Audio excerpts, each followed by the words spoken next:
Well, unfortunately, it finally happened. That dreaded time is upon us. The Armageddon the Bible warned us about. The oversaturation of my favorite video game genre, Soulslike. There are too many Souls-like games. There are so many Souls, I bet even Shang Tsung would want to retire. Every week, there is a new Souls-like game dropping or being announced. It is preposterous. This genre has become the hero shooter of the 2020s. Even the word Souls-like has been boiled, broiled, and sautéed to the point where it becomes meaningless, where every studio now says that they borrow elements from it. It's become just an absolute meaningless buzzword in a lot of cases. For some games that aren't even Souls-like, they'll still use the term to describe certain mechanics. Like if you happen to use the right bumper for an attack or something, they're like, oh, we took inspiration from Dark Souls for this one. Meanwhile, you're using right bumper to, change your fucking gun or something. It's just, that word, and the genre as a whole, has become so diluted. And the fatigue is really setting in. A lot of people are now yawning and rolling their eyes during every conference that shows a game that even remotely resembles something Souls adjacent. And I hate to see that, because that used to be the most hype reveal. But I looked up how many Souls-like games have come out this year already, and it's 7, which means there's at least been one a month, and they're pretty big budget ones for the most part. Now, not all of them are standalone games. That it does include Lies of P's DLC, which was an absolute slapper, and obviously that does include Elden Ring Night Rain. And the point I'm making isn't even to say that all of the Souls games that are coming out now are bad or anything. In fact, I'd still argue the majority of them are pretty good, but there are some that it's very clear companies are just rushing the shit out, striking while the iron is hot, and it's getting lazier for some of them. And I hate to see that, because these games are very special to me. Now, I want this to be not just a rant about the state of this genre, but I also want to just review the most recent one I played, which is Chong Fallen Feathers. I finished it last night. It was a pretty meaty game. It took me over 16 hours. The full edited playthrough is on my gaming channel, Moist Critical Gaming, if you want to see it. And I know me mentioning that I want to review this on the back of this rant about how oversaturated the genre has come immediately plants the idea in your noggin that I fucking hated Chong. But that's not true. I didn't dislike this game or anything. I didn't think it was bad. But I do think Chong is a great example for studios just wanting a Souls game out there without really delivering anything new to the genre at all. So it just feels very generic and thus feels pretty stale. This game has gotten a lot of criticism because of its absolutely abominable PC launch. It was so bad, in fact, that for the first time in who knows how many years, I actually decided not to get the PC version of a game and instead got it on console. So I got this on PlayStation 5 and I had no performance issues at all, but pretty much across the board, everyone was reporting that this game was irredeemable dog shit when it comes to performance on PC. It just wouldn't even work. It was like the fucking McDonald's ice cream machine of video games. And they also made an apology recognizing how horrible the launch was for PC and how inexcusable it was, so it's good they're at least recognizing that, but it should have never shipped in that state in the first place. This is a topic I can yap about till the cows come home. It is shocking that we still get so many majorly broken PC releases for video games where they ship in pretty much unplayable states sometimes. That's almost just a scam. You are paying for a product that can't even run on PC. It's so weird how that is still so common. But they're doing their best to update it and fix it. They've been rolling out patches, which some people are reporting are helping. So, they're chipping away at it, but that has been a huge hurdle for this game. But for me, since I played it on console, I didn't have those issues. So let's dive into the actual spaghetti and the meatballs of the game. I want to start with some of the positive things here, so that way I'm not just negative Nancy off rip. One thing this game put a big emphasis on that I wasn't expecting was story. There are NPCs out the wazoo here, and all of them have a lot of exposition and give you a lot of lore. They did a lot to carve out a world here that I do think was pretty fresh. I thought the story was good, I enjoyed the narrative, and I appreciated that. There's a lot of quest lines as well. Granted, I can't believe I'm immediately going to attach a hemorrhoid onto this, But granted, a lot of those quest lines you follow don't really give you any reward worthy of the time you put into it. You don't really get anything for doing a lot of the side activities other than maybe at best another charge on your healing flask. In this game, it's the mana vase. That is like the best possible reward you get for the side content, which is just a little underwhelming. Yeah, it's a good reward because it's really helpful to have another charge, but you went through a lot of effort. You'd kind of want something more exciting, like a new weapon or something, but you don't usually get that through doing one of the quest lines. Save for like 3 or so big side quest lines that are easily missable. In fact, one of them I fucked up. But point is, it is cool how much story there is. I just do wish the rewards were a little better for doing so much out of your way for some of the side content. But I thought that was cool. I think the gameplay is very smooth. I think it is pretty silky across the board. I think a lot of the abilities, like the disciplines is what they're called in this game, are flashy and fun. It feels responsive. It feels good. I was going to, once again, put a little blemish there with a little asterisk with something, but I'm going to refrain. I'll get into some of the gameplay complaints here in a little bit. But again, overall, I do think there were a lot of fun ways of playing with the disciplines, and since you can seamlessly go from one weapon to the other through having a Skyborn Might, which is something you charge up through various different means, you can then switch from one weapon to the other while also using a skill. It makes it flashy, fun, and smooth. It's cool. There's a lot of room to play there and get very creative in combos. Another thing I liked about the game is its skill tree. Granted, a lot of the things on the skill tree are just like +1 to endurance, +1 to strength, that kind of thing. There are some certain nodes in the skill tree that do change the way your build will function, such as giving it the ability to deflect on the 3rd hit of a light attack string. Deflecting in this game, or clashing, excuse me, not deflecting. Clashing is when, like, you attack during one of their attacks, or they attack you during one of your attacks, and then they will hit each other, and it is a really good tool to allow you to continue pushing through that without taking tons of damage, and it can change the way that you approach a build.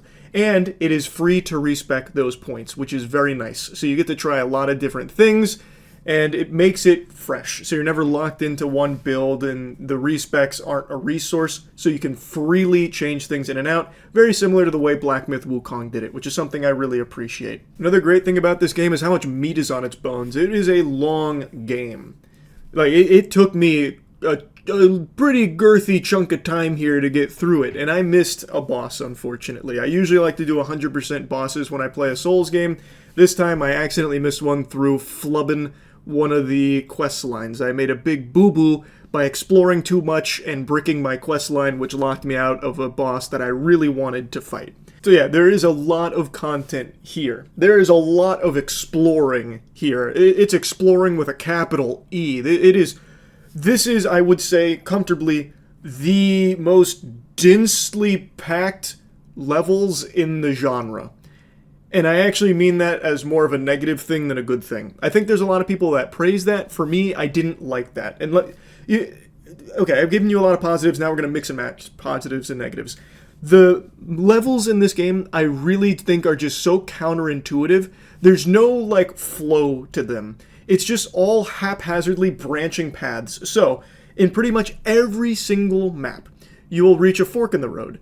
And regardless of where you go, that fork will reach a fork. And then you'll follow one path there, and that fork will reach a fork. And that fork will reach a ladder. And that ladder will wrap around to one of the previous forks, where then maybe you end up going down the other side of it, and you'll find another ladder which will wrap back around to a fork, or maybe it'll go somewhere else for another branching path. Like, there's no fluidity to its level design. It didn't feel fun exploring. It felt like a fucking headache and a chore. And since I did end up getting just sucked into exploring so many things just because I was so curious what reward might be there, it just leads to the most, like, nauseating traversal. And the worst part is when you do that level of exploring, you don't really get any good rewards. Like, I did get lucky a few times where the reward was like a new weapon, but the weapons you get from it, like, most of them were pretty bad. Like, they weren't great weapons, unfortunately, and you were lucky to get that. A lot of the exploring just leads to dead ends where you might get, like, one thing that'll let you pop it for more mercury, which is this game's version of Souls.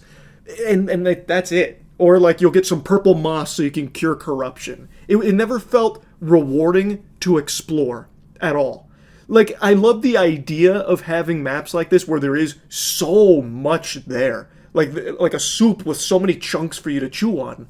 But it's like empty, it's like styrofoam chunks. Like, you don't get anything out of doing that, and it just kind of sucks to chew through. You know what I mean? If that makes any sense. And it sucks because I do think there was a lot of potential there. Like, I think the maps look really nice. Like, I think every level is visually beautiful. I think the whole game itself is pretty gorgeous to look at.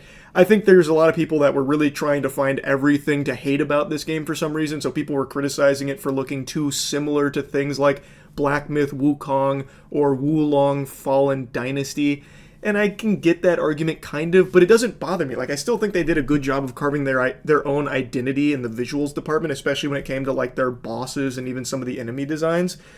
So that didn't bother me. It's just, I hated the way the maps were laid out. And another thing they did with each map here, like all of the levels, is the way they would make it like difficult is they would just add tons and tons of like random traps and statuses out the wazoo. So there'd be like corruption fart fumes that you'd have to like wander through, and you'd need to put on armor that's really resistant to corruption so you don't get corrupted on the way through and then need to pop the purple moss. Or there'd be like blight containers where if you hit them too hard, or if you like run through them or dash through them, it'll shoot blight balls at you, which half your health temporarily. Like, just so many statuses that make it annoying to get through as opposed to like hard or fun. Like, it's not hard to do that, it's just tedious. And something that also made it even more tedious was this game's baffling decision to have such a shortage of shrines. Shrines being the bonfires of this game. The shrines are placed really, really far apart. And there are shortcuts. Like, there's no, like, you know, sacrifice of shortcuts. There are quite a handful of them, but they don't make it that much faster. So another big problem people talk about in this game is the runbacks. Like, if you die to a boss, most of the time, it's going to be a long run to get back to that boss. So you better pray that you get it first try, because you are not going to like the run back if you keep dying.